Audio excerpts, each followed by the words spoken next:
All right, so what we figured out from our discussions is there are different ways to make shapes. When a line moves around in space, if that line touches where it was before, it can create a shape.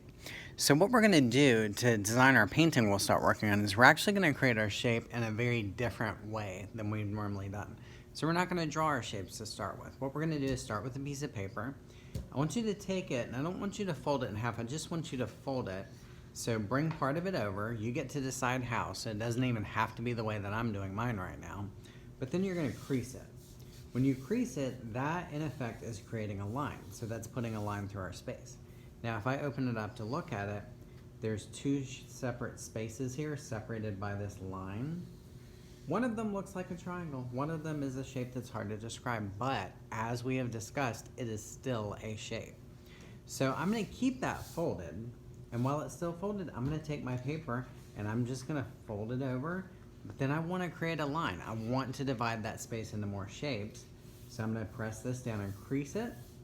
Creasing it creates that line, so I know now, like this part that I'm looking at here, this would be a shape all by itself. I'm going to do that one more time. So I'm just going to grab part of it while it's still folded up.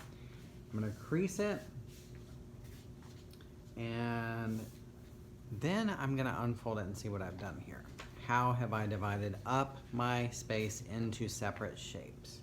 So if I look, I actually have quite a few. So if you guys are seeing mine right now, then probably you see there's a triangle here. The bottom part is actually defined by the edge of the paper. Then I have some other shapes here. This one has 4 edges to it. One line there, one here. There's a crease here that's a little harder to see, but I'm sitting here touching, I can feel that crease, and then the edge of the paper here. So I want you guys to go ahead, define your shapes by creasing your paper 3 times. Then open it up, spread it out, and let's see what we've got.